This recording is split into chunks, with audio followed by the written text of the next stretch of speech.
Avez-vous déjà rêvé de liberté et d'aventure? D'un projet d'expédition sur les terres les plus isolées de la planète? Vous êtes-vous déjà lancé corps et âme dans un projet que tout le monde considère irréalisable? Vous est-il déjà arrivé de croire au plus profond de vous, de vous attacher coûte que coûte à l'impossible et à l'inconnu?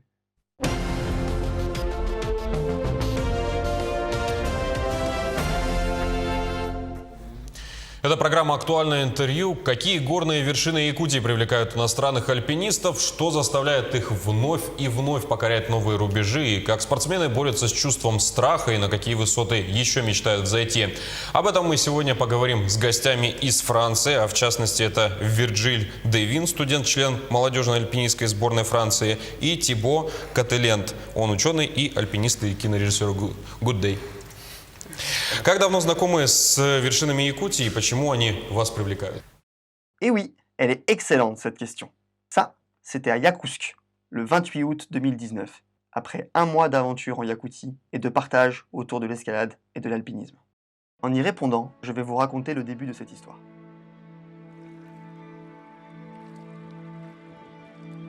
La Sibérie m'attire depuis de longues années, autant pour ses grands espaces vierges que pour la culture qui émane de ces terres authentiques.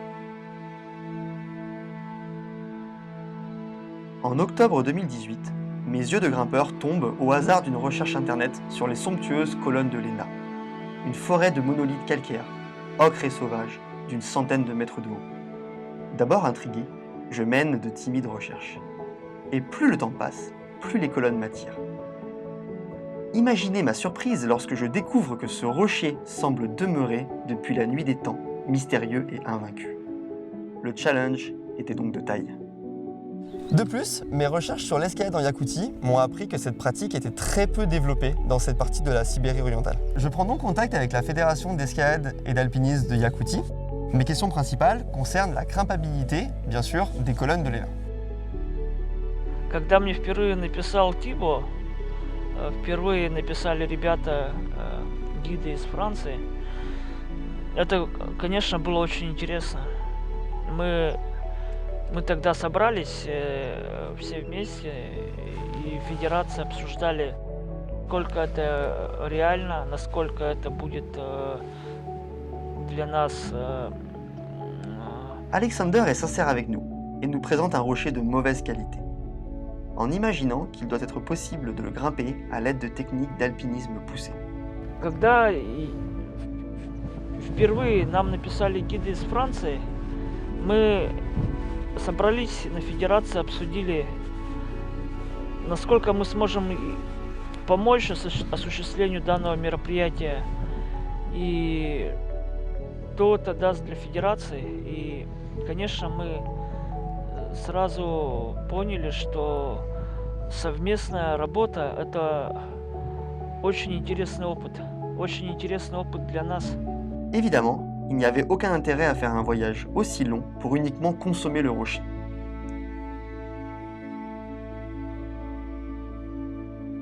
Nous souhaitions avant tout prendre le temps de partager notre passion de l'escalade avec la population locale et d'aider au développement de la pratique.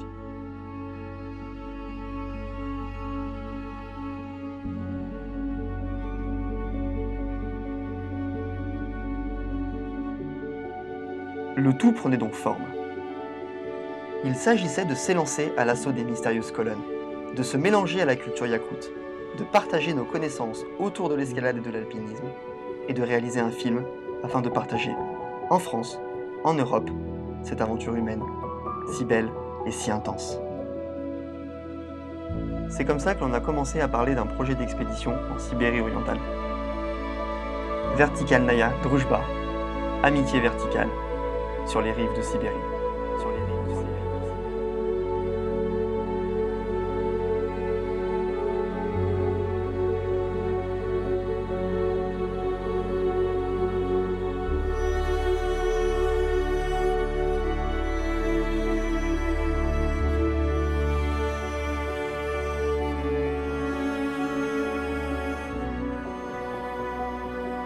Опыт общения, опыт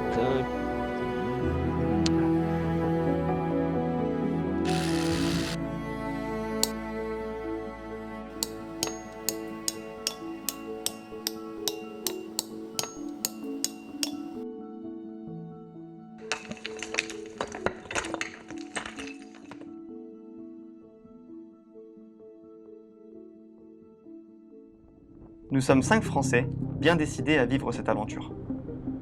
Théo, Alizé, Virgile et moi, nous sommes de jeunes alpinistes et grimpeurs grenoblois, habitués aux ouvertures et explorations en tout genre. Clément, un ami photographe et alpiniste, se joint également à l'aventure. Nous quittons la France au tout début du mois d'août 2019, avec pour objectif de passer un mois en Yakoutie.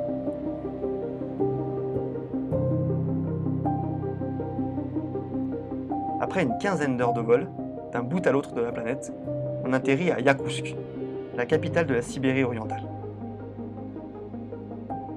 Et nous y retrouverons Alexander, avec qui nous avons lié des liens en amont de l'aventure. Notre première semaine sur place sera consacrée à la préparation in situ du cœur de l'expédition. Avec l'aide d'Alexander et de Natacha, une traductrice franco-russe, nous rencontrerons le directeur du parc national des colonnes de la Léna, ainsi que tous les acteurs de l'escalade locale. Nous y rencontrerons notamment 4 jeunes grimpeurs locaux, Tima, Genia, Vika et Sacha. Représentants dynamiques et ô combien accueillants de l'escalade yakoute, ils deviennent rapidement nos guides locaux, ainsi que de très bons amis. De plus, les Yakoutes ont à cœur de nous faire découvrir leur pays et leur culture. Ils nous invitent même à leur festival annuel de sport outdoor, le Elanka Summer Festival. On arrive à Yakoutsk, Thibaut et moi, le 6 à 9h à l'heure sibérienne. Ensuite, on s'est fait récupérer par Alexander, là, le contact russe. Et on est parti pour une journée entière d'administratif, quoi. Alors qu'on n'avait pas dormi depuis un moment. On a dû faire une journée de 30 heures, 40 heures, je sais plus. Long.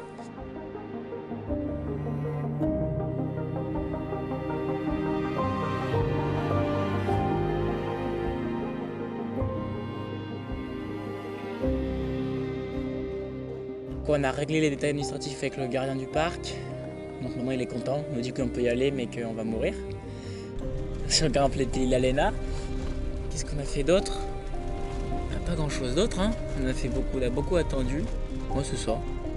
Si après le soir on a mangé avec quelques mecs de la fédération et Alexander et qui nous expliquait pareil que le rocher est tout délité et que peut être compliqué à grimper sur le pied de la Léna. Здесь есть маленькие pillars, small pillars.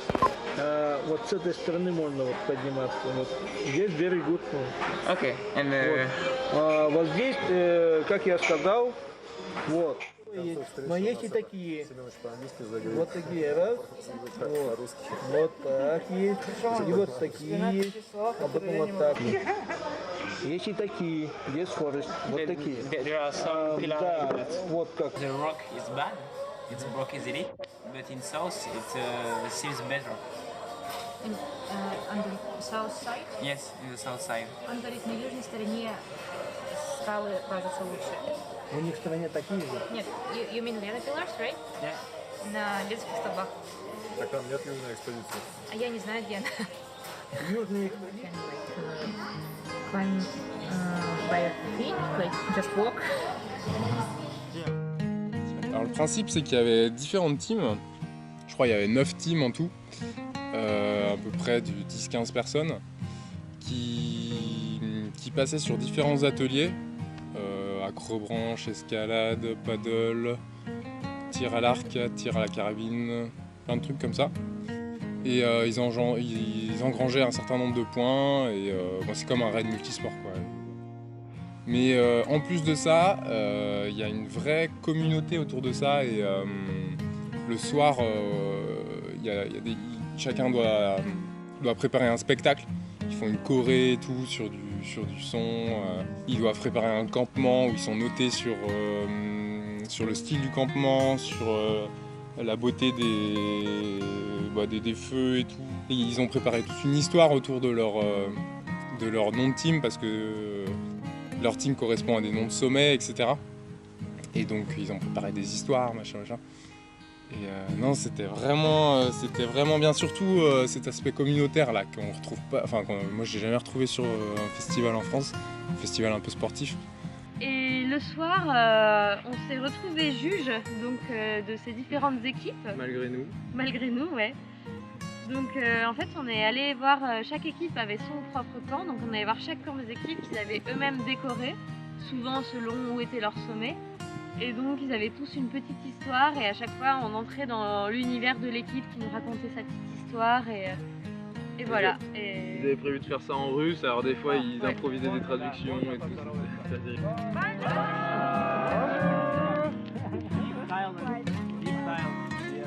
Вот, это наши последователи Месснера.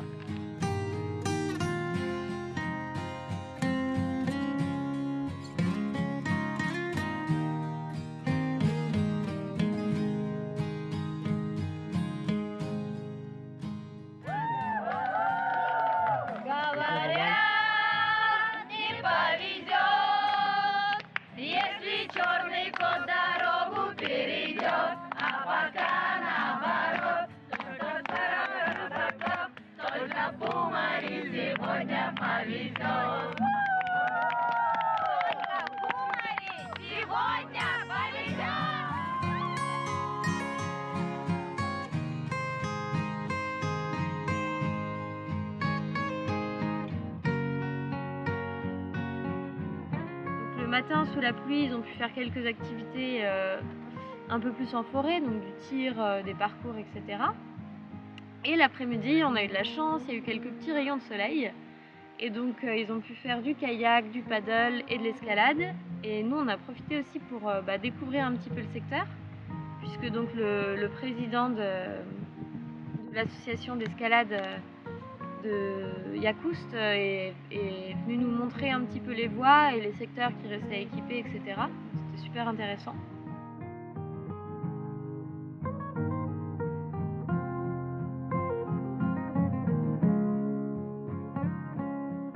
Après-midi, on a fait un cours d'escalade pour les enfants là, de Yakoutsk qui prennent des cours à l'école là où il y a le pan. On a fait ça et là, on a fait pareil le cours aux adultes aussi on a grimpé avec eux le soir. В общем, скалолазание, как мы познакомились с ребятами в 2015 году, и они, по-моему, занимались тогда уже года 2-3, да?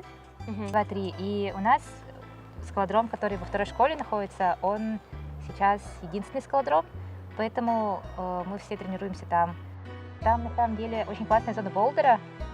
Некоторые трассы, ладно, большинство трасс мне даются до сих пор очень сложно, поэтому каждый раз интересно приходить.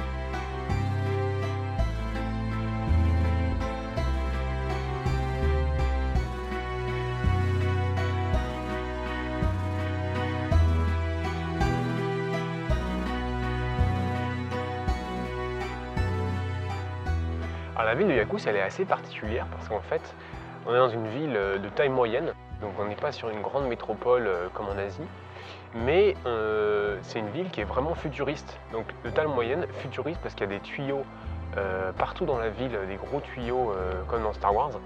Et en fait, c'est parce qu'il y a du permafrost sous le sol et donc les gens sont obligés de tout mettre les réseaux à l'extérieur. Donc quand on arrive à Yakoust, on est vraiment étonné de l'aspect de la ville, quoi. Comme s'il y avait des vaisseaux qui allaient rentrer dans les bâtiments d'un moment à l'autre, donc c'est assez surprenant. Ce premier temps fort est crucial. Il permet de tisser des liens et de construire une base solide à notre expédition, qui promet d'être très haute en couleurs.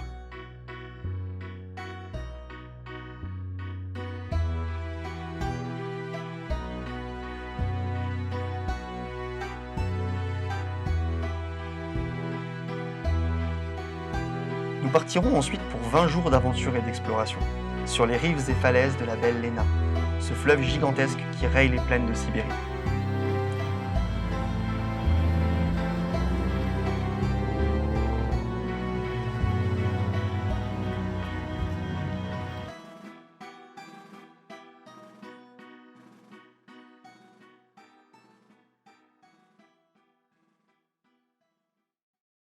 En fait, ce qu'il faut comprendre, c'est que leur lieu de pratique, leur premier lieu de pratique est situé à 4 heures de route de la ville, accessible en 4x4 sur des routes qui ne sont pas bétonnées.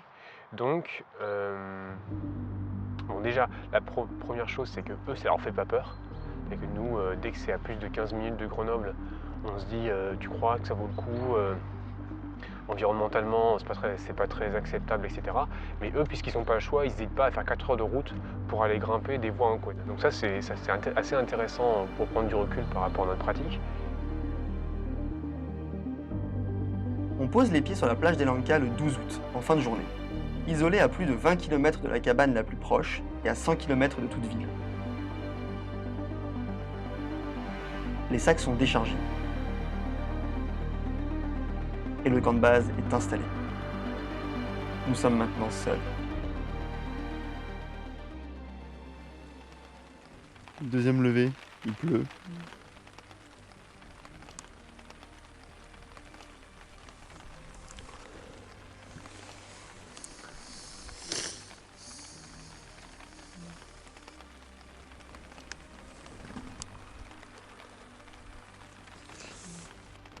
Nous, on a connu beaucoup de pluie, donc c'était assez pluvieux, assez humide. Et puis, on avait vraiment l'eau qui, peu à peu, colonisait toutes nos affaires. Donc, on essayait de les regrouper dans le seul mètre carré de sec qu'on avait, mais à la fin, on était trempés quand même. C'était assez humide, il y avait beaucoup de moustiques. Je pense que là c'est le moment absolument dramatique où on vient de bloquer le bac. Donc c'est pas la première truc de la journée, c'est-à-dire qu'il y a eu déjà Plein de moustiques maintenant. Ensuite on a enchaîné sur un éclatage de tente avec déchirement de la toile de tente par le piquet qui était pété. Et on continue sur un aveuglage, je sais pas comment dire, le Mac. En fait on n'a pas pété le Mac, mais en fait on a désactivé le Bluetooth et qui était la seule manière de commander le Mac avec la souris et le clavier, c'était le Bluetooth. Et du coup, on est comme des cons avec une souris qui vaut 300 boules et qui est même. Et du coup, on peut absolument plus rien faire avec le Mac. C'est un scandale. Voilà. Ça fait Il y avait des super photos, des super trucs sur ce Mac. Donc le Mac est aveugle. Et donc si jamais la GoPro là, elle a une idée, faut le dire quoi. C'est le moment.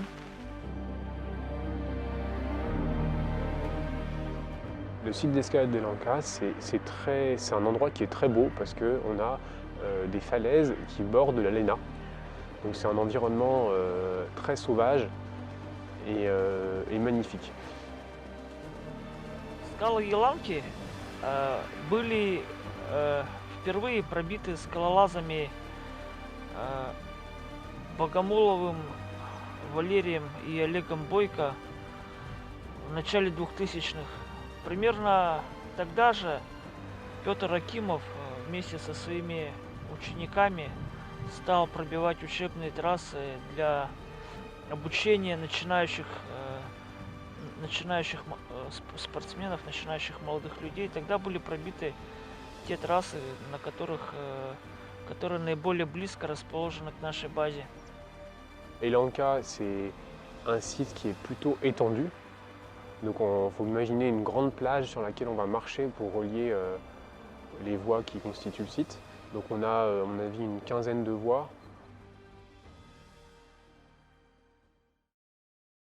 Et donc là, on a pu commencer à grimper, donc c'est vraiment sympa. Le caillou est pas trop mal. En fait, c'est très joli, c'est un très joli style. Mais c'est vrai que c'est un peu péteux. Les voies qui ont déjà été lavées, ça casse quand même un petit peu.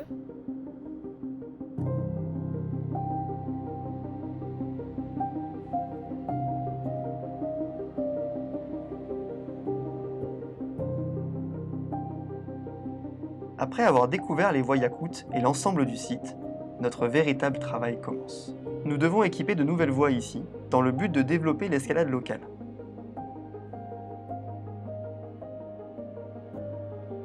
Et malgré les aléas pluvieux, nous nous lançons dans l'aventure sans une once d'hésitation. Théo et Alizé arrivent à atteindre le sommet d'un pilier très esthétique, en le contournant, et entreprennent d'équiper par le haut 2 voies dans la face sud de ce dernier.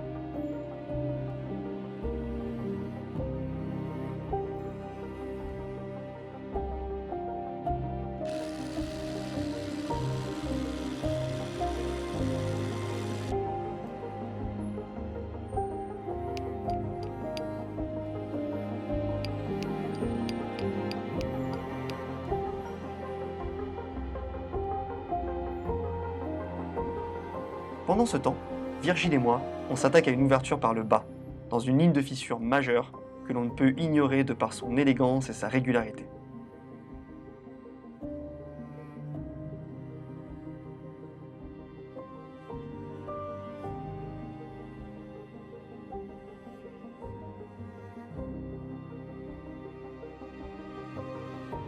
Также я, судя по фоткам, новая трасса, которая располагается левее Зеро, Тото называется, да?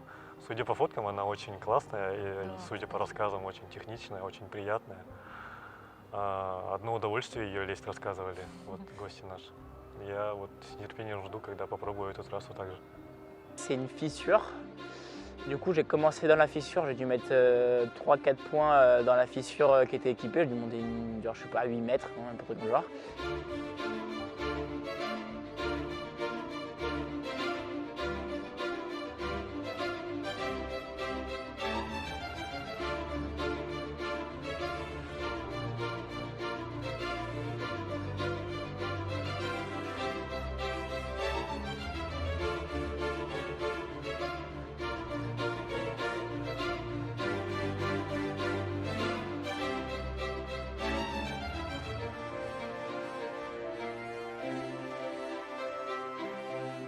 Et ensuite, j'ai rejoint une autre grosse fissure qui allait tout droit buter sous un surplomb.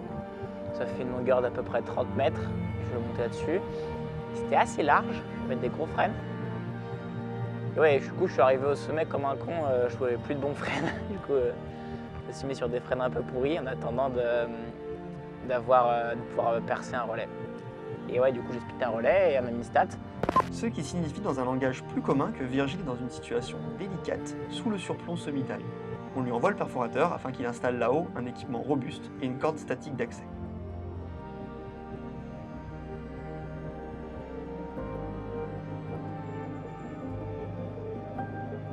Le lendemain, nous mettons des ancrages fixes, boujons et plaquettes permettant à tout grimpeur de parcourir la voie.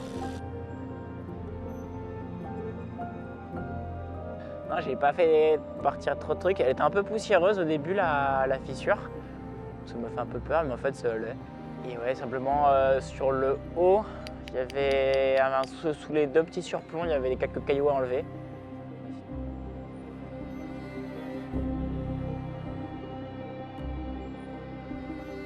Nous équipons donc la deuxième voie du secteur, un 6C très beau, à côté d'une ligne nommée 0. 0, plus une nouvelle voie. C'est évident, avec un brin d'humour à la française, nous appelons notre voie Toto. Enfin, tout au bout de la bande sableuse, nous équipons deux voies. Une d'entre elles deviendra la voie la plus dure de la plage, un 7e degré teigneux sur profil vertical et réglettes crochetantes. La deuxième est une voie école pour apprendre l'escalade traditionnelle, à l'aide d'ancrages amovibles nommés frênes et coinceurs, que les grimpeurs posent et enlèvent au fur et à mesure de leurs ascensions.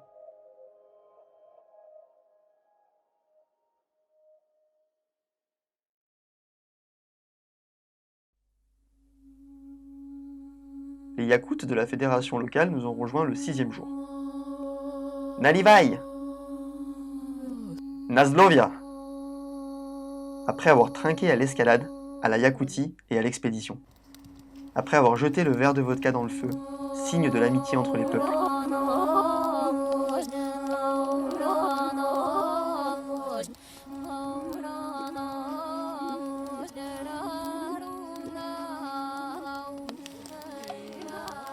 Et après avoir gracieusement et agréablement festoyé tous ensemble.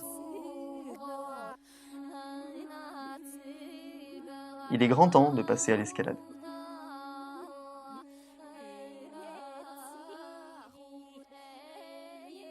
Там было всего, трасс 8, наверное.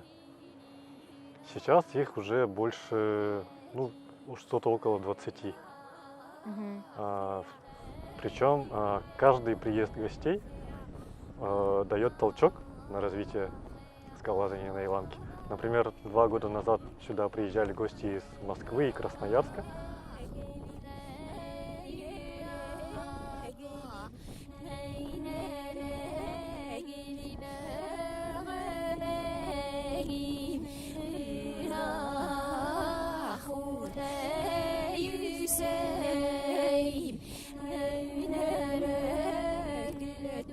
В этом году вот приехали ребята из Франции, они еще пробили нам 5 трасс. И мы этому безумно рады, потому что нам пока самим не хватает то ли решительности, то ли квалификации, чтобы пробивать свои трассы, либо просто лень. Как бы ваши трассы действительно новые эти движения принесли, которые у нас не было в наших старых трассах. Я попробовала, я, по-моему, все трассы попробовала, ну только с верхней страховкой.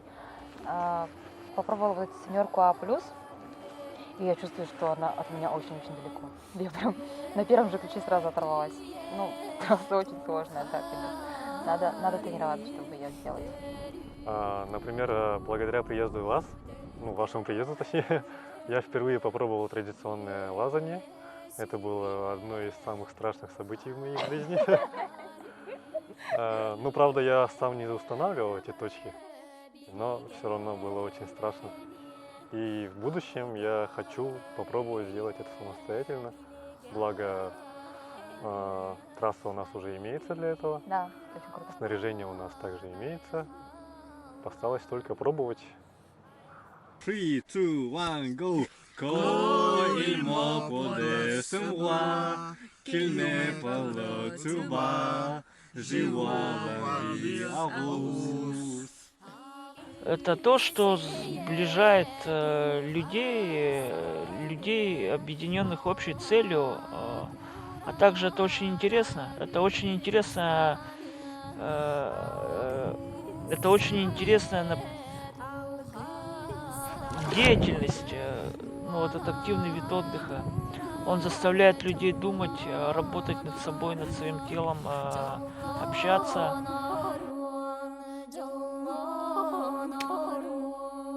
И это объединяет.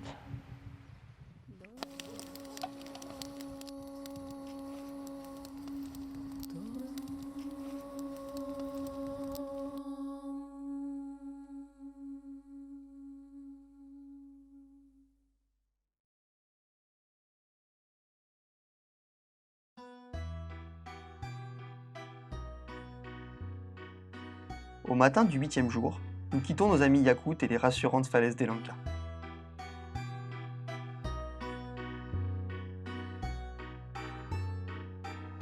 Après plusieurs heures de 4x4 et la traversée en bateau de la Léna, il y a l'inconnu et l'aventure, le cœur même de notre expédition, tout aussi excitant qu'apeurant.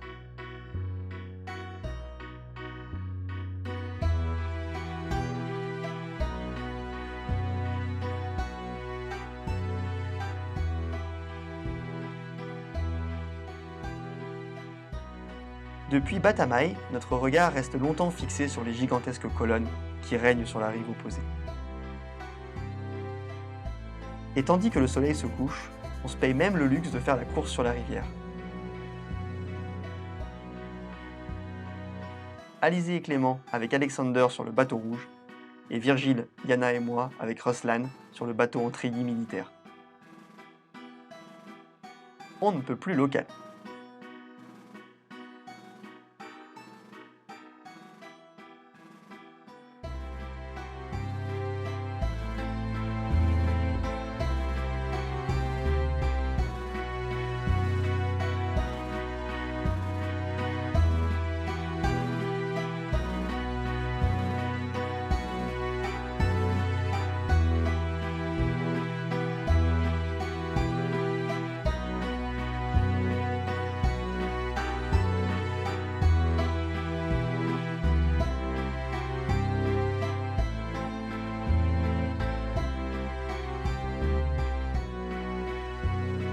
Notre mission est aussi simple que complexe. Étudier les colonnes de l'ENA avec nos yeux de grimpeurs et tenter d'atteindre un ou plusieurs sommets.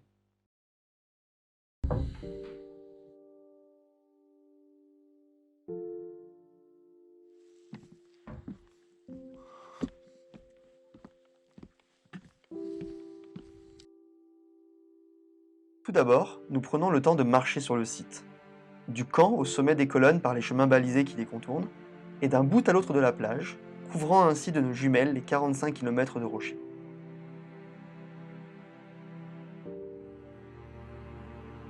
on décide de s'attaquer à un des piliers centraux de la pyramide.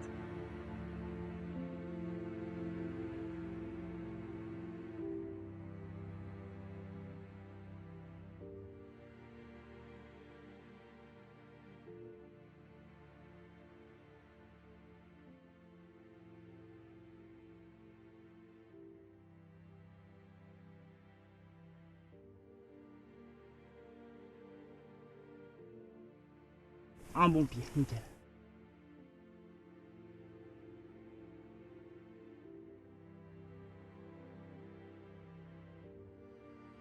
Je pensais pouvoir pitonner pas mal, mais pas du tout. En fait, je me suis retrouvé dans une fissure complètement fermée avec toutes les prises qui partaient.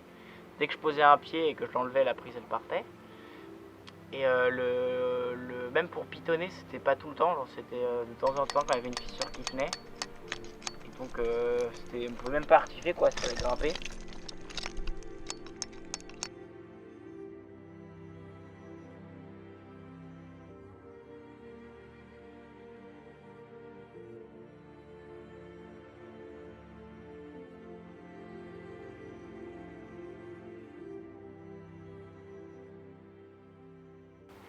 Et du coup, ça ressemble un peu du solo. Après s'être battu contre un rocher vraiment aléatoire, Virgile fait donc demi-tour. Il aura donc gravi les 15 premiers mètres de la colonne, préférant ne pas s'engager dans la traversée exposée qui permettait de rejoindre la ligne de fissure évidente. Mais là, à ce moment-là, on n'a pas encore dit notre dernier mot. La fissure qui nous paraissait le plus accessible, c'était celle sur un pilier pas forcément beau, mais avec une très belle fissure qui partait du bas et qui avait l'air vraiment propre plus haut. Après, c'est fin. La sortie a l'air dégueu. C'est fin. Je pense que tout le début c'est un peu dur. Oui. Avec la prise c'est 6A, sans la prise c'est 7A. Tu la remets? 6A, 7A. 7A.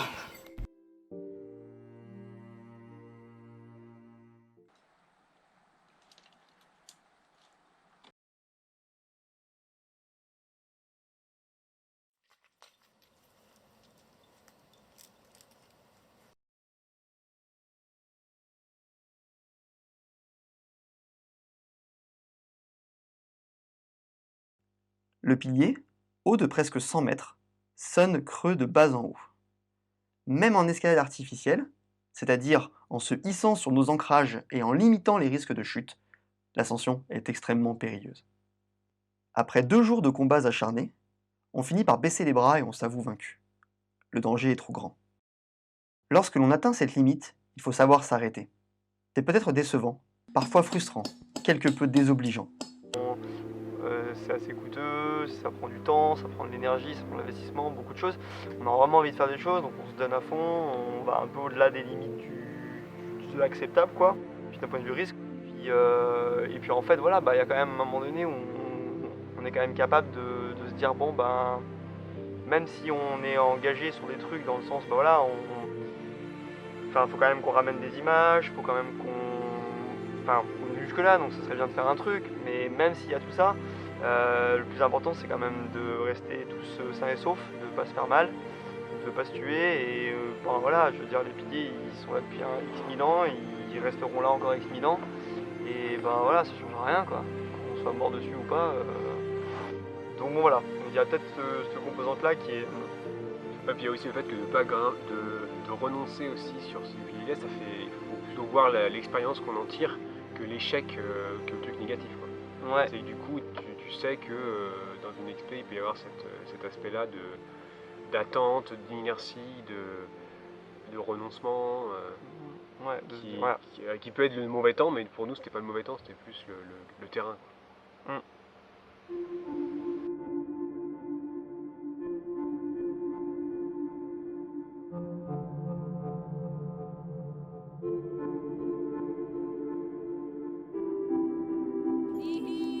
On a découvert ici un véritable temple naturel, sauvage et oublié. Aucun humain, aucun animal ne serpente ce monde suspendu où la nature est reine. Une sorte de paradis vertical, dont la porte d'entrée est protégée par la volonté du rocher et la hauteur de ses murailles. En repensant à Jules Verne et à tous ses mystères, nous nous plaisons à nommer ce lieu le monde perdu de la Sibérie orientale. Les colonnes de l'ENA sont de véritables arbres de calcaire dans une gigantesque forêt, vaste comme 650 stades de football. La hauteur des monolithes varie de 1 à 3 fois la hauteur de la Statue de la Liberté. La roche est un calcaire orangé, que l'on dit karstique, c'est-à-dire que son apparence résulte de phénomènes d'érosion, notamment liés à de violents gels et dégels. Ainsi, la raison qui explique la très mauvaise qualité du rocher s'appelle permafrost. Il s'agit de glace, présente à l'intérieur de la roche, et qui permet à toute structure rocheuse de tenir debout. Ici, nous sommes en face nord, et tout de même en Sibérie. Les écarts de température sont drastiques, ce qui amène le permafrost à exercer une pression sur le rocher telle qu'elle fracture le calcaire et crée ainsi un empilement de cubes, soudés les uns aux autres par une mince pellicule de gel, qui subit en plus les chaleurs estivales.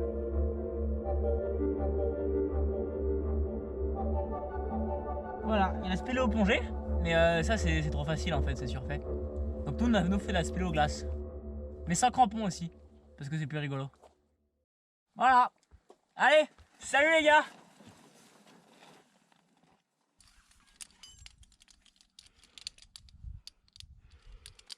Je crois que je vais faire Yala. Bah. Ça me fait un peu peur. Bah. Bah. Bah. Voilà, ça fait pas peur.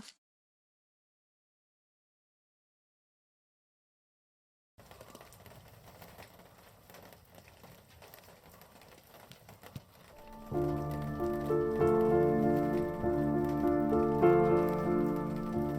ne peut absolument rien faire d'un point de vue escalade sans se mettre très en danger sur ces colonnes. Et du coup, on était censé encore rester là 1 ou 2 semaines. Et donc, on s'est forcément demandé qu'est-ce qu'on allait faire pendant ce temps, quoi. Et moi, j'avais fait beaucoup de highline à une époque. Faire de la highline consiste à traverser un précipice en marchant en équilibre sur une sangle élastique de la largeur d'1 pouce. La pratique, très développée en France depuis 2010 et parfois associée à l'escalade ou à l'alpinisme, est encore inexistante dans de nombreux pays du monde. Il y aurait peut-être moyen de faire quelque chose d'assez classe au sommet de ces colonnes.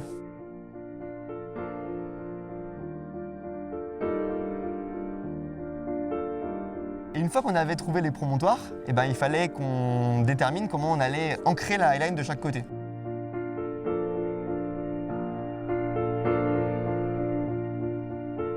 On avait déjà vu en grimpant que tout ce qui était Python, Friends, matériel d'artif, tout ça, ça marchait pas. Le caillou, il se cassait de lui-même en fait dès qu'on posait un ancrage. Du coup, il a fallu réfléchir à une autre solution. Donc on s'est dit, on va essayer d'entourer en fait complètement les colonnes. D'un côté, il y avait le béquet qui se prêtait bien à la situation, un énorme béquet qui devait faire, une colonne quoi, un sommet de colonne qui devait faire, je sais pas, peut-être 3 mètres sur 2 en hauteur quoi. Il fallait déjà 30 mètres de corde statique pour entourer juste le béquet. En face, il fallait trouver une solution. Et du coup, ce qu'on a fait, c'est qu'on est allé chercher très loin derrière le promontoire. En fait, il y avait moyen d'entourer, d'encercler tout un tunnel en fait. Il y avait un tunnel qui passait à travers une des colonnes. Et on pouvait entourer tout le tunnel.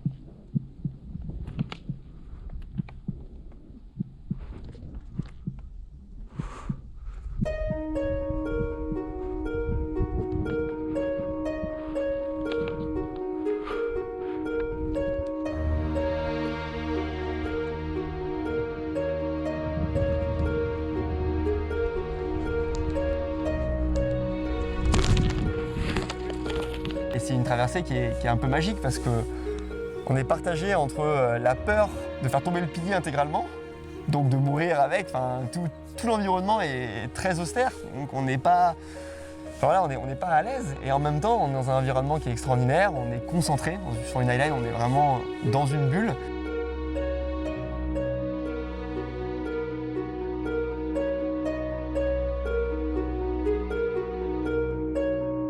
Ils ont été charmés parce que voilà, pour eux, les Français sont, des Français sont venus chez eux, jusqu'à chez eux.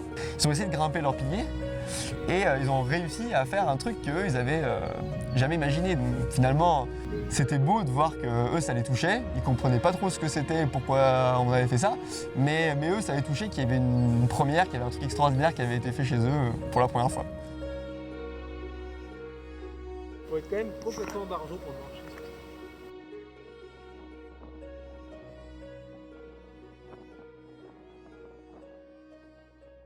C'est une aventure qui est extraordinaire, mais pas parce qu'on fait quelque chose d'extraordinaire.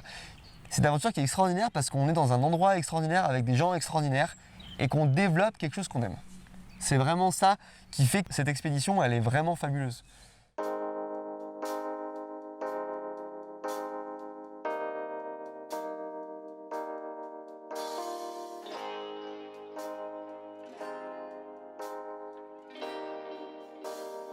Была осуществлена работа, которая будет, я надеюсь, будет помогать развитию скалолазания на Еланке, в целом в Якутии. Возможно, если эта работа, она даст, помимо новых трасс, она еще даст дополнительный виток в общении между людьми, между альпинистами и скалолазами из Франции и Якутии. Это было бы здорово.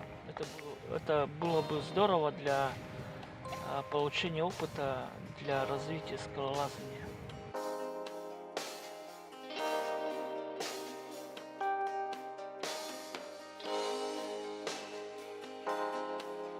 On a quand même enfoncé le clou sur le fait que ce site n'est pas voué à un avenir radieux en termes d'escalade.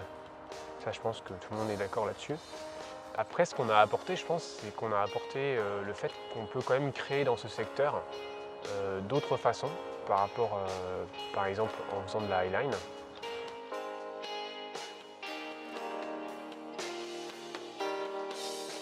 On fait rien de fabuleux, on n'est pas des surhommes. Voilà, je sais utiliser un perforateur, je sais faire de la highline, ouais d'accord, je sais lire une falaise et je sais chercher une voie là-dedans, mais c'est à la portée de plein de gens. Par contre, ce qui est extraordinaire, c'est de se plonger dans cet univers, s'oublie un petit peu, et on essaye de faire quelque chose.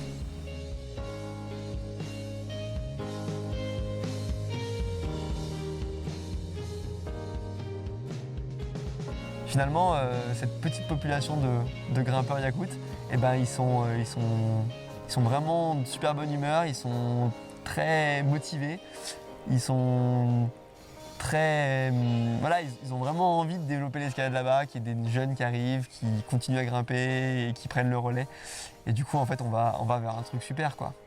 Возможно, если этот фильм попадет, вы покажете, как нам приходится добираться до мест, где у нас есть возможность лазать. Люди, может, увидят, что мы умудряемся лазать даже в таких условиях, и, возможно, это мотивирует их на то, что, в принципе, у них все хорошо.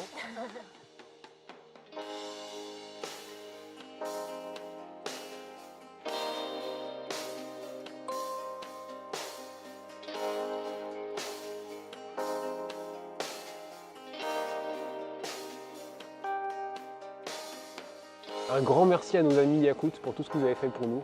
On n'oubliera pas. Maintenant, c'est à vous de jouer. On essaiera de vous le rendre d'une façon ou d'une autre. On espère que vous allez vous éclater, vous allez continuer à développer l'escalade là-bas, et puis que vous allez devenir très fort. Voilà, on compte sur vous. Oui.